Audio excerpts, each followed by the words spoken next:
Yes, reka nongere ngo ikaze wo kuri The Bridge TV nanagushimira kandi subscribe kugira ngo tujye tubasha kubana mu biganiro bigiye bitandukanye. Nk'ibisanzwe rero ndi Kivu West hano ku isoko y'amakuru, aho ibintu tuba turi kugenda tureba hirya no hino uko bimeze yaba mu gihugu, mu karere ndetse no ku isi yose. Ariko by'umwihariko ngira ngo uko twakomeje kujya tubana mu biganiro bitandukanye, tubagezaho uko ku kibuga cy'imirwano bimeze hariya muri Kivu y'amajyepfo, aho umutwe wa M23 ukomeje guhangana n'abarundi ndetse na leta ya Kongo cyangwa igisirikare cya FARDC n'indi mitwe ihuriwemo myinshi cyane irimo Wazalendo ndetse n'indi mitwe igiye itandukanye.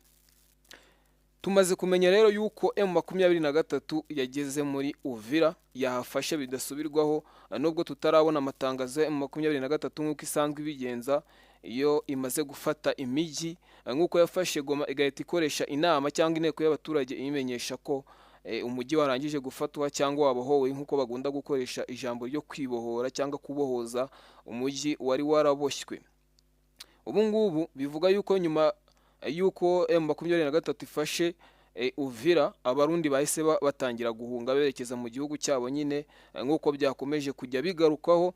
Ariko abarundi bo batangaje yuko ngo ari impunzi bari kwakira, gusa nanone hari amakuru avuga yuko abo bari kwita impunzi nyamara harimo abarundi cyangwa abasirikari b'abarundi bagiye babihungiramo.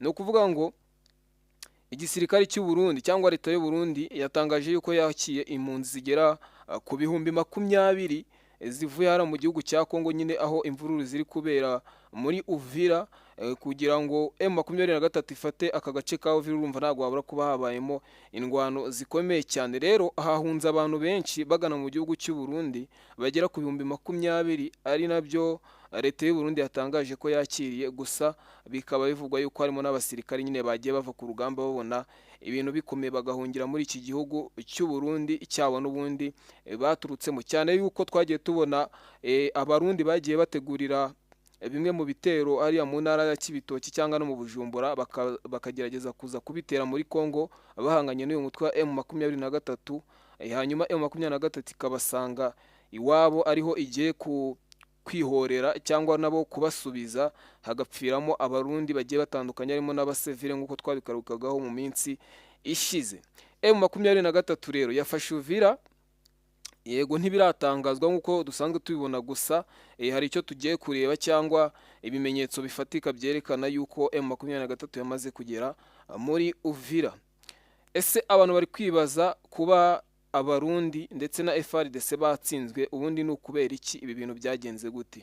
Amajwi menshi ushyize no mu matora, ubundi kuba aba basirikare ba FARDC ndetse n'abarundi batsinzwe ni ukubera yuko ubundi bigaragara yuko iri huriro ry'abarundi ndetse na FARDC na Wazalendo na organisation iri mu gisirikare cyabo, ko bivuga yuko badakunda kumvikana ku rugamba. By'umwihariko aba Wazalendo bavuga yuko ubundi atari n'abasirikare, ari umutwe nyine badafite discipline y'abasirikari, nk'uko abantu benshi bakomeje kujya babigarukaho, yaba abasesenguzi mu bya politike ndetse n'abanyamakuru bagiye batandukanye. Gusa biranagaragara yuko niba ugiye kurwana nyine ukitabaza umutwe kandi wakagombye kuba urwanisha igisirikare cyangwa ugakoresha inzira y'ibiganiro nk'uko bagiye babisabwa n'imiryango igiye itandukanye ndetse n'ibihugu bikomeye bitandukanye, gusa ntibitanga umusaruro cyangwa ntibigerweho nk'uko byifuzwaga.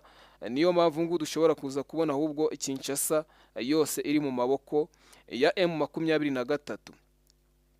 Ikiri kuvuga rero aka kanya nyuma yuko M23 ifashe Uvira, ari nacyo cyahise gikonfirma yuko Uvira yafashwe koko, ari ihuriro ry'ibihugu bigiye bitandukanye. Uyu muryango uzwi nka ICG irimo ibihugu bitandukanye by'ibikomerezwa, hari icyo cyangwa itangazo uhise usohora muri aka kanya, ari naryo riteye abantu ubwoba, bahise bavuga bati koko M23 bidasubirwa yamaze gufata Uvira, nubwo yo itari yabitangaje cyangwa ngo ibyandike ku mbuga zayo nk'uko dusanzwe tubibona.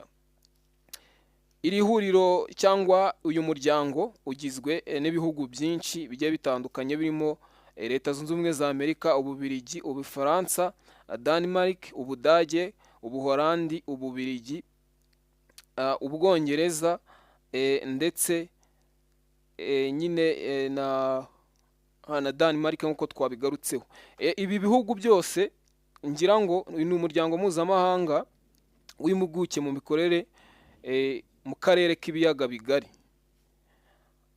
witwa ICG uyobowe n'Ubudage, wagize itangazo rero ugenera M23 gusa muri kuryandika basizemo n'igihugu cy'u Rwanda, ari nabyo ngira ngo tuze turebe ese ni biki basize muri iri tangazo. Uyu muryango ICG watangiye uvuga ati turatangaza cyangwa turagaragaza impungenge zikomeye ku byerekeye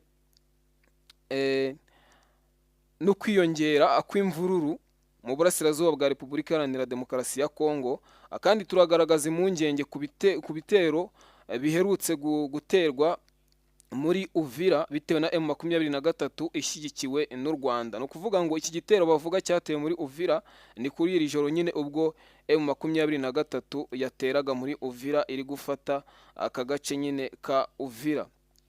Kandi yakomeje ivuga ati kandi ibyo bikaba n'inkomoko y'intambara ishobora no gukwirakwira mu karere. Ubwo uno muryango watangazaga iri tangazo nyine wavuze ati twebwe twamaganye igitero giherutse guterwa muri Uvira kikangiza ibikorwa bigiye bitandukanye by'abaturage, ati kandi ibi ngibi bigaragara yuko bishobora guteza intambara y'akarere. ICG ati duhangayikishijwe n'ikoreshwa ryiyongera ry'indege z'intambara ndetse n'indege za drone zitagira abapilote z'ubwiyahuzi zikomeje kwiyongera muri uru rugamba.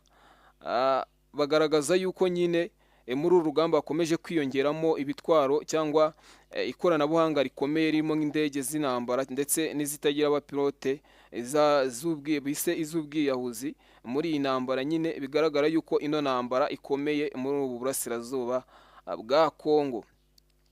Ati kuba ibi ngibi biba bigaragaza kwiyongera gukomeye n'ubukana bw'intambara n'ingaruka ku basivile, cyane cyane ko byagiye bigaragara yuko hari abasivile bagiye bagwa muri iyi ntambara nyine bakangirizwa n'ibikorwa remezo bigiye bitandukanye birimo amashuri ndetse n'amavuriro.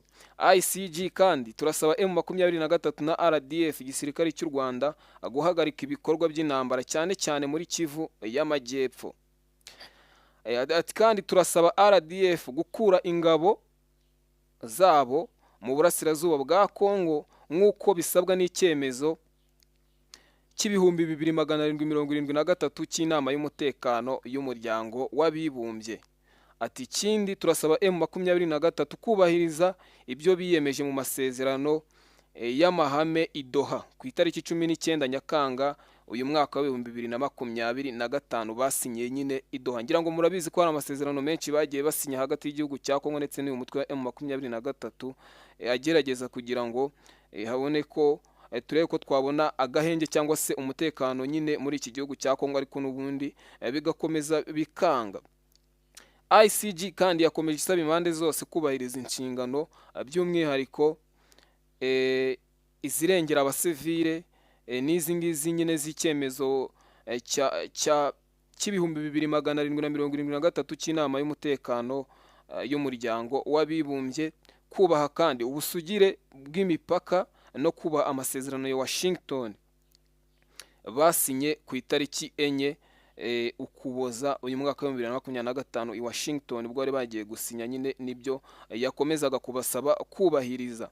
ICG yakomeje ivuga ati turasaba inzego zose bireba kubungabunga umutekano no gutanga ubufasha aho bukeneye mu baturage. Ngira ngo murabizi hari ibikorwa byinshi byagiye bisenywa muri iyi ntambara, nibyo nyine bari kuvuga bati inzego zose zibishinzwe turazisaba gukomeza kubungabunga umutekano w'abasivile ndetse no gutanga ubufasha ubwo harimo ubuvuzi ndetse n'amashuri n'ibindi bigiye bitandukanye, harimo n'ibiribwa kugira ngo nyine bakomeze bite kuri abo baturage bagiye bagirwaho ingaruka n'iyi ntambara imaze iminsi ivuza ubuha muri iki gihugu cya Kongo. Nk'uko rero byagiye bigarukaho mu ngeri zitandukanye, ejo ku munsi w'ejo ku itariki 9 z'Ukuboza M23 nayo yabigarutseho ubwo yavugaga iti twebwe duhangayikishwa nuko hari amasezerano agenda asinywa natwe kandi tukagaragaza yuko koko abarundi ndetse na FARDC bibangamira umutekano w'abaturage, nyamara imiryango mpuzamahanga yajya kudusubiza ikadusubiza imeze nk'aho isubiza mu ijwi ry'abanyarwanda, nk'aho itagashatse umuti w'ikibazo ngo igikemure nk'uko dukomeza kubigaragaza, ahubwo bagashyira mu majwi u Rwanda. Ngira ngo rero mukomeje kubibona yuko ibintu bikomeje kugorana kuri iki ikibuga cy'imirwano, by'umwihariko nyine muri Kivu y'Amajyepfo. Ngira ngo rero Uvira bidasubirwaho yamaze gufatwa, ahubwo twebwe tugiye kureba ese igikurikiraho ni iki? Ese arakurikiraho ibihano nk'uko twagiye tubibona nyuma y'uko basabye M23 kuva mu mujyi wa Goma ikanga, hanyuma akaza gukurikiraho ibihano bagiye bafatira ibihano nk'igihugu cy'u Rwanda, mwarabibonye, ndetse n'abandi bayobozi bagiye batandukanye ku ruhande rwa Kongo ndetse n'u Rwanda. Yaba ari cyo kigiye gukurikiraho cyangwa hari ikindi kiri buhinduke?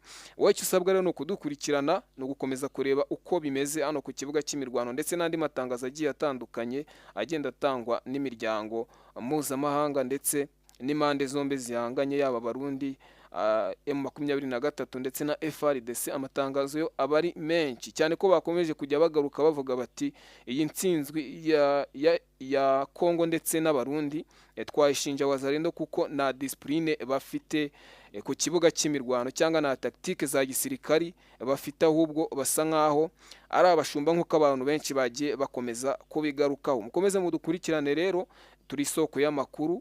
Ndabashimiye.